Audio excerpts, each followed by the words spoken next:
Comentábamos que una vez que se activa esta célula madre hematopoyética, mediada principalmente por la activación del ligando de c-KIT que activa a c-KIT, esta célula madre hematopoyética va a tener dos caminos diferentes. Estos dos caminos diferentes, o al menos de manera muy general, se va a conocer como el camino mieloide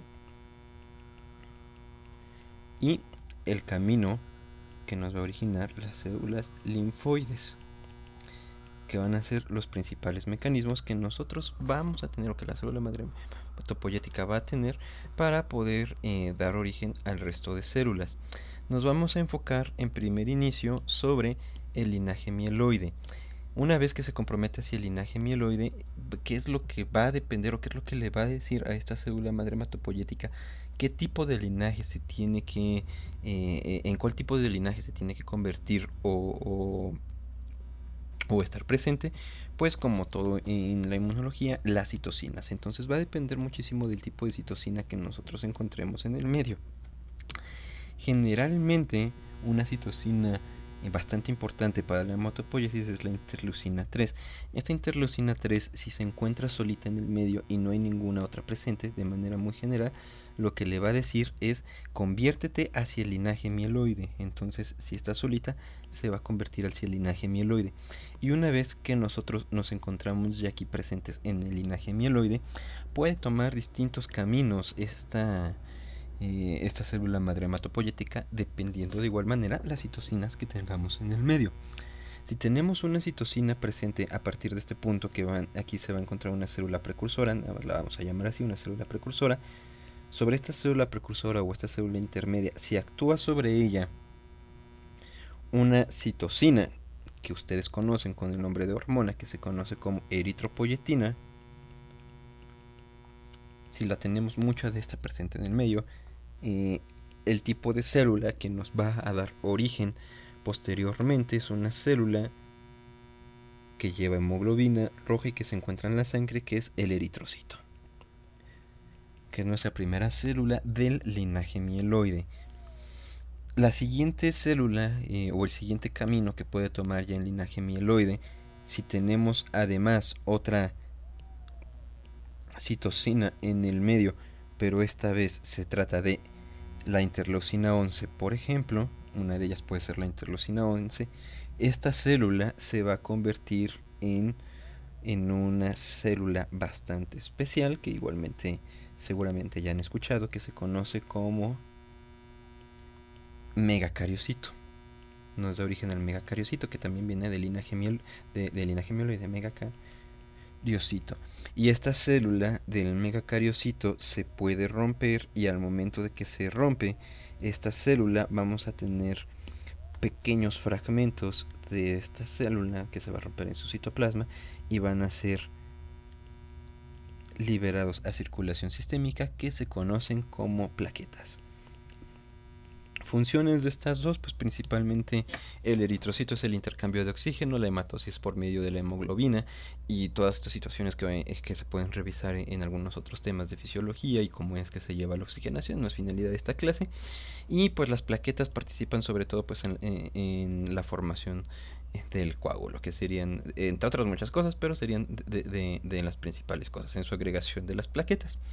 No es la finalidad de esta clase revisar las funciones de estas dos células, pero es importante conocer que tanto eritrocito como plaquetas vienen originadas del linaje mieloide, que depende de que se vaya hacia eritrocito plaqueta de las citocinas que encontremos en el medio, como la eritropoyetina o la interleucina 11. Además de estos, hay otra citocina acá que también nos puede dar otro camino diferente en este precursor. Si hay una citocina que está en el medio y esta citocina se conoce como, por sus abreviaturas, como una aquí está, como una G, M, C, S y F, que así es como nosotros lo vamos a llamar, GMCSIF, pero por la verdad sí es bastante complicado llamarlo por su abreviatura, que está por sus siglas en inglés. Esta citocina se le conoce como el factor estimulante de colonias de granulocitos y monocitos. Así es como se le va a llamar a esta citosina. De manera un poquito más rápida, ya desglosa, es el factor estimulante de colonias de granulocitos y monocitos. Es el nombre completo de esta citosina. Esta citosina, o el nombre de esta citosina al momento de que está presente, nos va a llevar al origen de dos tipos de células. Estas dos tipos de células, una de aquí, dependiendo otra vez de las citosinas que nosotros volvamos a tener presentes en el medio, pueden irse hacia dos caminos. Estos dos caminos de estas citosinas que pueden tomar hacia células que pueden tomar, depende de las citosinas del medio. ¿Qué citosinas del medio vamos a tener presentes aquí? Pues principalmente haríamos uso de una citosina que se conoce como MCSF, que por sus siglas en inglés se conoce como el factor estimulante de colonias de monocitos.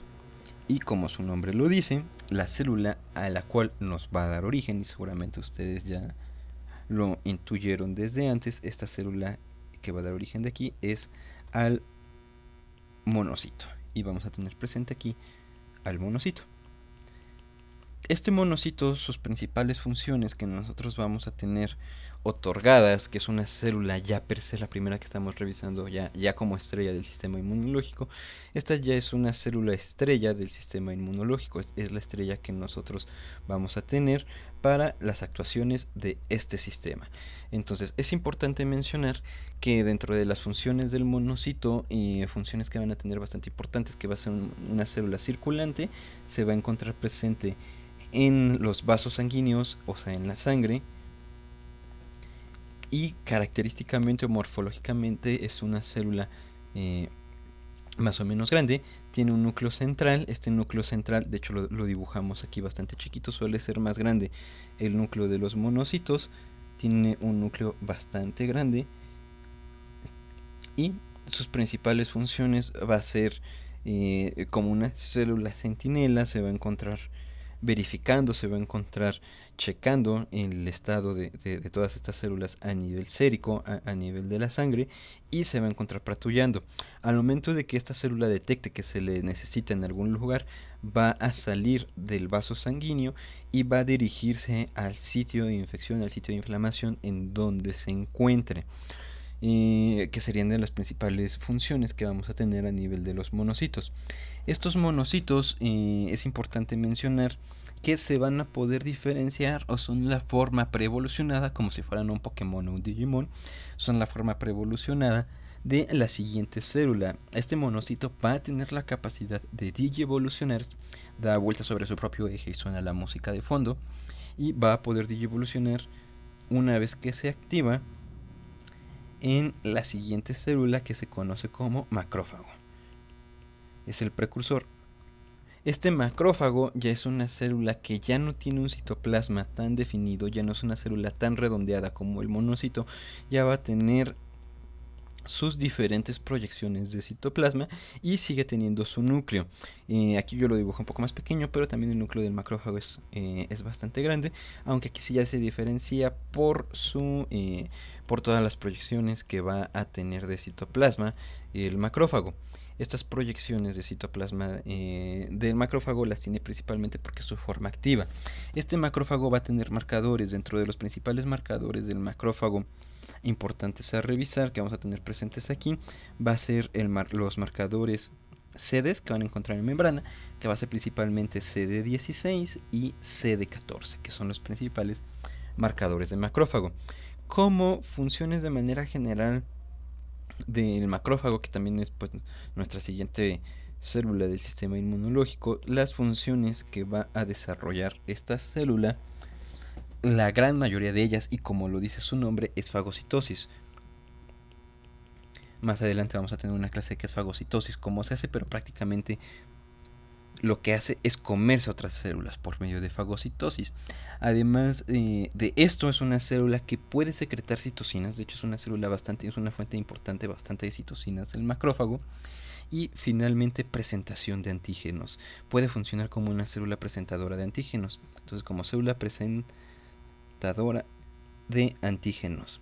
¿Qué es todo esto? Lo vamos a ver en clases posteriores, qué es lo que significa que sea presentadora de antígenos, cuál es el proceso para que haga fagocitosis, para que coma otras células, qué citocinas puede hacer. Lo vamos a ver con mayor detenimiento en siguientes clases, pero sí es importante que desde ahorita lo vayan ubicando para que ustedes sepan y se den una idea de toda esta situación. Este macrófago de manera general se va a encontrar residente en tejidos, va a ser, a diferencia del monocito que nosotros veíamos que es periférico, este es residente de tejidos. Y dependiendo del tejido en donde se encuentre va a ser el nombre que va a recibir. Es importante mencionar que este macrófago, que esta célula macrófago, en el momento, la mayoría de los macrófagos residentes de tejidos no vienen originados de médula ósea, sino que vienen originados directo del saco vitelino en el desarrollo embrionario o bien del hígado fetal. Se originan durante esta época fetal estas células, y al momento de que se originan durante la época fetal, por medio de estos dos órganos que ya mencionamos, migran hacia los diferentes tejidos y se van a quedar ahí como residentes de tejidos. Generalmente estas células, al menos en situaciones normales, los macrófagos residentes de tejidos originados del saco vitelino tienen capacidad de autorrenovación. Estos macrófagos se pueden autorrenovar a sí mismos para no necesitar de los monocitos séricos y que salgan directamente a tejidos y devolucionen en macrófagos. Sin embargo, hay situaciones, sobre todo las infecciones agudas, la inflamación, en donde sí se va a necesitar y ya no van a ser suficientes los residentes de tejidos y van a tener que salir estos monocitos de circulación para digievolucionar en macrófagos por medio del emblema del valor de Digimon y convertirse en su forma activa en su etapa adulta, que es el macrófago. Una vez que el macrófago se activa y ya digievolucionó, sale a tejidos y se queda ella misma residente de tejidos. La vida media que tiene el monocito en sangre es de 1 a 7 días, si no se activa se muere. Sin embargo, una vez que se convierte en macrófago y sobre todo ya cuando se encuentra residente de tejidos, esta vida ya es de una vida larga, ya son de larga vida. Entonces es importante conocer estas situaciones.